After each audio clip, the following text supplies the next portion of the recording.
Good morning students. आज की इस क्लास में हम 11 मार्च 2024 के लिए करंट अफेयर्स के एमसीक्यूज डिस्कस करेंगे। क्लास स्टार्ट करने से पहले मैं आपको एक छोटी सी चीज बता दूं कि जो क्लास की टाइमिंग है वो पहले 8 ओ क्लॉक होती थी, अभी से वो 10 ओ क्लॉक हो गई है। तो class daily 10 o'clock upload हुआ करेगी। Let's begin for the today's class. First question is which country became 97th member to ratify the international solar alliance. International solar alliance के 97th मेंबर बनने के लिए कौन से देश ने रिसेंटली जो फॉर्मली उसको रेटिफाई किया है? Option A is India, option B is Panama, option C is USA and option D is Sweden.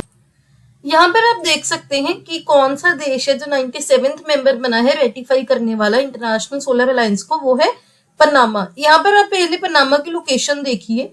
ये है साउथ अमेरिका वाला कॉन्टिनेंट, इधर साउथ में, इधर ऊपर है नॉर्थ अमेरिका, यहाँ पर है पनामा जिसकी जो कैपिटल है पनामा सिटी, जहां पर पनामा कैनाल भी है जो काफी फेमस है। यहाँ पर कैरेबियन सी है, यहाँ पर कोस्टा रिका है, यहाँ पर पैसिफिक ओशियन है। ये चीजें आपको इसकी लोकेशन थोड़ी पता होनी चाहिए, चीजों को याद रखने के लिए इजी होता है, हर चीज क्रैम करने की जरूरत नहीं होती। जब आपको चीजों की लोकेशन, चीजों के थोड़े कंसेप्ट पता रहते हैं तो चीजें अंडरस्टैंडेबल हो जाती हैं और उनको क्रैम करने की जरूरत नहीं पड़ती। सो इंटरनेशनल सोलर अलायंस जो है ये 2015 में लॉन्च की गई थी, इंडिया और फ्रांस ने मिलकर की थी, जो UNFCCC की कॉन्फ्रेंस हुई थी पेरिस में, फ्रांस के पेरिस में उस टाइम पे। इसकी अगर बात करें इंटरनेशनल सोलर अलायंस की, 2020 में एक अमेंडमेंट हुई थी इसके फ्रेमवर्क एग्रीमेंट में, जहां पर जो UN के, यूनाइटेड नेशंस के सभी मेंबर स्टेट्स हैं, वो उनको एलिजिबल बना दिया था कि आप ISA को अगर ज्वाइन करना चाहो तो आप कर सकते हो। हेडक्वार्टर्स इसके हैं इंडिया के हरियाणा के गुरुग्राम में, जिसका नाम है national institute of solar energy.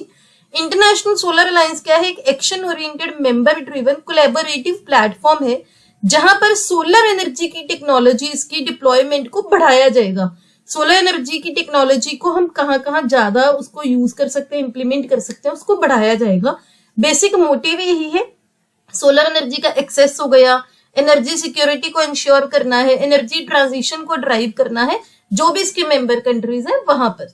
तो ये आपको ध्यान रखना है। आंसर है option B, that is Panama. आपके लिए होमवर्क है कि आपको 95th और 96 मेंबर देखने हैं, वो आपका होमवर्क है। दूसरा जो रेटिफाई है, अगर आपको उसका नहीं मीनिंग ध्यान में, रेटिफाई होता है कि आपने फॉर्मल लेवल पर उसको अप्रूव कर दिया है कि हम इंटरनेशनल सोलर अलायंस को ज्वाइन करेंगे। Next question is India's first driverless metro train will be commissioned in which city in India?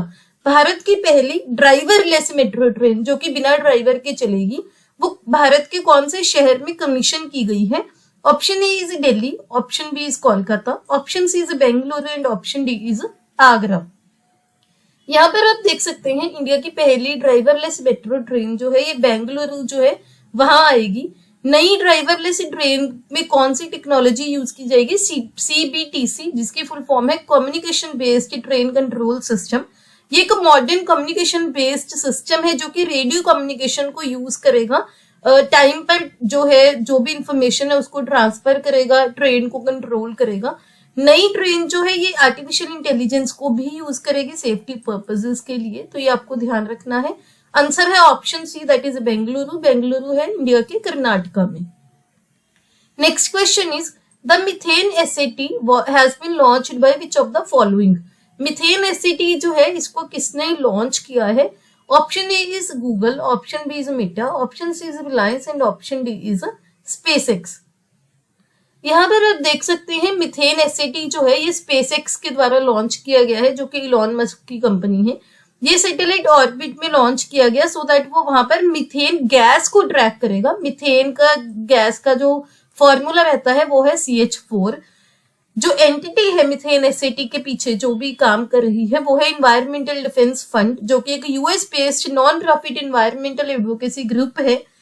Methane SAT जो है ये धरती को 15 बार ऑर्बिट करेगा, जहां पर वो ऑयल एंड गैस सेक्टर को मॉनिटर करेगा, जिससे जो रेगुलेटर्स हैं या फिर जो स्टेक होल्डर्स हैं वो मीथेन एमिशंस को कम करने के लिए एक्शंस ले सकेंगे। अब हम मीथेन को कम क्यों करना चाहते हैं, मीथेन एमिशंस को? क्योंकि जो मीथेन गैस है ये एक पोटेंशियल ग्रीन हाउस गैस है, काफी स्ट्रॉन्ग ग्रीन हाउस गैस है। ये इनविजिबल है, आपको दिखेगी नहीं, लेकिन बहुत स्ट्रॉन्ग ग्रीन हाउस गैस है और कार्बन डाइऑक्साइड के बाद दूसरे नंबर पर आती है जो कि ग्लोबल वार्मिंग में कंट्रीब्यूट करती है। तो इसी वजह से इसको जो कंट्रोल करना, मॉनिटर करना, इसके मीथेन एमिशंस को कम करना काफी जरूरी है। ऐसी एग्जांपल्स आप अपने क्वेश्चंस में कोड भी कर सकते हैं। तो आंसर है option D, that is SpaceX. Next question is which state in India became the first state to declare India as the first cooperative museum? Bharat का कौन सा ऐसा राज्य है जो कि पहला राज्य बना है जिसने डिक्लेयर किया है कि भारत का पहला कोऑपरेटिव म्यूजियम वहां पर बनेगा? Option A is Tamil Nadu, option B is Telangana, option C is Kerala and option D is Rajasthan.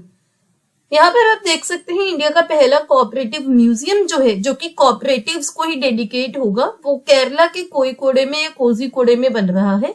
इसके लिए Amul, Indian Coffee House, Indian Farmers Fertilisers Cooperative, Kerala Dinesh beedi, ये ब्रांड्स हैं अलग अलग सेक्टर्स में जो कि एक यूनाइट करेंगे कि वो सारे कोऑपरेटिव्स हैं वो इसमें काम करेंगे। सारे जो है ये जो ब्रांड्स है कोऑपरेटिव्स हैं वो वहां पर शोकेस किए जाएंगे। 14 मंजिला इंटरनेशनल कोऑपरेटिव म्यूजियम होगा, ये 14 स्टोरी होगा जो कि केरला के कोझिकोडे के हार्ट में, उसके शहर के बिल्कुल बीच में बनेगा।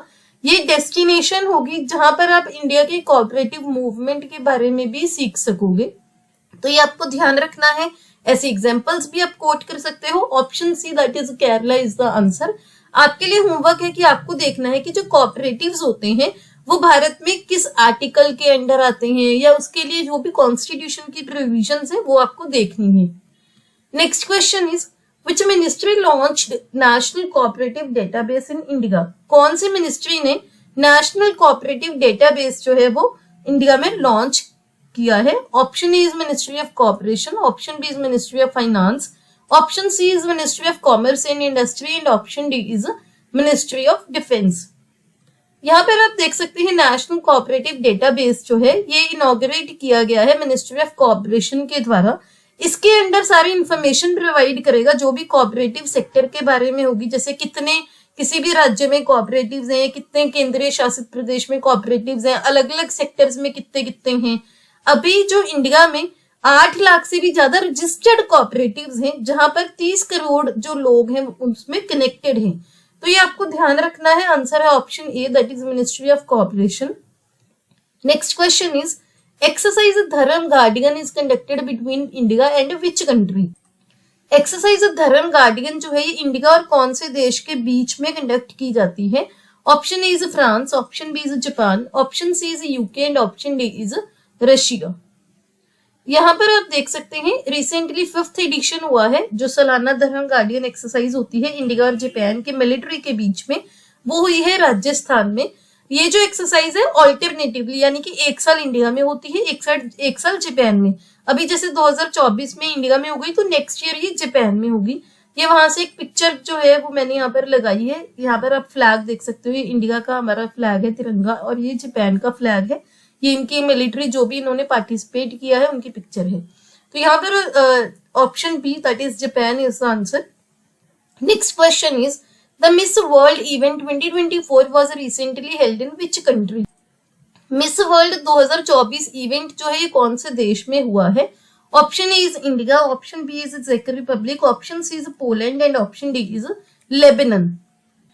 यहाँ पर आप देख सकते हैं मिस वर्ल्ड 2024 इवेंट जो है ये रिसेंटली इंडिया के मुंबई में हुआ है जो कि महाराष्ट्र में है, जिसमें 71st मिस वर्ल्ड टाइटल किसने जीता है? चेक रिपब्लिक की क्रिस्टियाना जिकोवा, इन्होंने ये जो है टाइटल जीता है। इनकी यहाँ पर पिक्चर भी लगी हुई है। इनके अलावा लेबनान की यास्मीना ज़ैताउन जो है उन्होंने वो फर्स्ट रनर अप रही। तो ये जो फर्स्ट जो मिस वर्ल्ड बनी है उनका आपको बस नाम याद रखना है, कहां पर ये इवेंट हुआ है वो आपको याद रखना है। आंसर है option A, that is India, क्योंकि ये इवेंट इस पर इंडिया में हुआ है तो आपको एग्जाम्स में पूछ सकते हैं। Next question is the 125 feet bronze statue of Lachit Borphukan was recently installed in which state in India? 125 feet बड़ा ब्रॉन्ज स्टैचू एक लचित बोरफुकन जी का इंस्टॉल किया गया है भारत के किस राज्य में? Option A is Uttar Pradesh, option B is Kerala, option C is Haryana and option D is Assam. यहाँ पर आप देख सकते हैं लचित बोरफुकन का स्टेचू जो है ये रिसेंटली असम में लगाया गया है, जो कि हमारे honourable prime minister Narendra Modi ji ने अनवील किया था। ये अहोम जनरल लचित बोरफुकन है, उनकी जहाँ पर उनकी मृत्यु के बाद जो उनकी बुरियल साइट है वहीं पर ये स्टेचू लगाया गया है ईस्टर्न असम के जोरहत जिले में। लचित बोरफुकन जो है ये अहोम किंगडम के एक आर्मी कमांडर थे, जिनको अपनी लीडरशिप के लिए जाना जाता है, जिन्होंने सराय घाट की लड़ाई में 1671 में काफी अच्छा जो अपनी बहादुरी से उन्होंने ये लड़ाई की और मुगलों की फोर्सेस को उन्होंने हराया था। और उसके साथ साथ उन्होंने असम को जो है वापिस जो उसकी पोजीशन स्ट्रॉन्ग करने में काफी उसकी रोल प्ले किया था। तो यहाँ पर स्टैचू की आप पिक्चर भी देख सकते हो। इसका आंसर है option D, that is Assam. आपको असम का मैप भी देखना है, वहां किस किस के साथ बाउंड्रीज शेयर होती हैं, वो चीजें आपने देखनी है। Next question is who appoints the election commissioner of India. Election commissioner of India जो है वो कौन अपॉइंट करते हैं? Option A is prime minister, option B is president, option C is the chief justice of India and option D is speaker of Lok Sabha. यहाँ पर आप देख सकते हैं चीफ इलेक्शन कमिश्नर या दूसरे इलेक्शन कमिश्नर जो होते हैं उनकी अपॉइंटमेंट होती है according to the chief election commissioner and other election commissioners appointment conditions of service in term of office act 2023। Chief election commissioner and जो इलेक्शन कमिश्नर्स होते हैं उनको अपॉइंट करते हैं हमारे जो प्रेसिडेंट है, और उनकी अपॉइंटमेंट के लिए रिकमेंडेशन जाती है एक सिलेक्शन कमेटी से। वो सिलेक्शन कमेटी में कौन कौन मेंबर होते हैं? हमारे प्राइम मिनिस्टर, एक यूनियन कैबिनेट मिनिस्टर होते हैं, लीडर ऑफ ऑपोजिशन या फिर लार्जेस्ट ऑपोजिशन पार्टी के कोई लीडर रहते हैं, जो लोकसभा में लार्जेस्ट ऑपोजिशन पार्टी होती है। इसी के साथ उस सिलेक्शन कमेटी को नाम जो रिकमेंड करते हैं वो होती है एक सर्च कमेटी, जिसके हेड होते हैं कैबिनेट सेक्रेटरी। वो नाम प्रपोज करते हैं सिलेक्शन कमेटी को। कॉन्स्टिट्यूशन में कोई भी इसका स्पेसिफिक प्रोसीजर जो है वो मेंशन नहीं है कि चीफ इलेक्शन कमिश्नर या इलेक्शन कमिश्नर्स को कैसे अपॉइंट करना है। तो ये चीज आपको ध्यान रखनी है, स्टेटमेंट्स आ जाती हैं। ये हम क्यों डिस्कस कर रहे हैं? क्योंकि रिसेंटली जो अरुण गोयल जी थे जो इलेक्शन कमिश्नर थे उन्होंने रिजाइन किया था, तो अभी जो नए इलेक्शन कमिश्नर आएंगे तो ये चीज इसी वजह से मैंने यहाँ पर आपको डिस्कस की है, क्योंकि क्वेश्चन आते हैं ऐसे कि इलेक्शन कमिश्नर कौन अपॉइंट करता है, क्या क्या उनकी सर्विस कंडीशंस वगैरह होती हैं, हर चीज। तो इसका आंसर है option B, that is president of India. Next question is the exercise Bharat Shakti will be held in which state in India. Exercise Bharat Shakti जो है वो भारत के किस राज्य में होने वाली है? Option A is Rajasthan, option B is Uttar Pradesh, option C is West Bengal and option D is Gujarat. यहाँ पर आप देख सकते हैं Bharat Shakti exercise integrated tri service exercise है, यानी कि तीनों सर्विसेज की है, मिलिट्री, नेवी और एयरफोर्स। ये एक्सरसाइज जो है ये राजस्थान के पोखरन में होगी, 12 मार्च को होने वाली है, जहां पर आर्म्ड फोर्सेस की जो शॉक एंड ऑफ उनकी कैपेबिलिटीज हैं वो दिखाई जाएंगी ऑपरेशनल सिचुएशन में। वहां पर फाइटिंग कैपेबिलिटीज दिखाई जाएंगी, live integrated multi domain operations भी दिखाए जाएंगे इंडिजिनियस इक्विपमेंट को दिखाकर यूज करके। यहाँ पर आप लोकेशन देख सकते हैं, यहाँ पर पोखरन की देख सकते हैं। ये क्यों जाना जाता है? क्योंकि 1974 में यहाँ पर एटॉमिक टेस्ट हुआ था। इसके पास जो मेजर सिटीज हैं जैसलमेर है, जोधपुर है और पोखरन फोर्ट है, यहाँ पर सती का मंदिर है। इसकी लोकेशन आप यहाँ पर देखिए, पहले इंडिया में आपको राजस्थान की लोकेशन दिखाई गई है, इसके बाद जो है डिस्ट्रिक्ट कौन सा है? जैसलमेर। ये राजस्थान को आगे आपको जूम आउट की है, देन जैसलमेर में आपको यहाँ पर मिलेगा पोखरन। तो ये आपको लोकेशन भी पता होनी चाहिए। Option A that is Rajasthan is the answer. ये हमारे सोशल मीडिया के यूजर नेम है, आप हमें यहाँ पर फॉलो कर सकते हैं, लिंक आपको डिस्क्रिप्शन में मिल जाएंगे। अगर आपको ये वीडियो अच्छी लगी please hit the like button, अपने दोस्तों के साथ वीडियो को शेयर कीजिए। See you tomorrow at 10 o'clock। Have a nice day.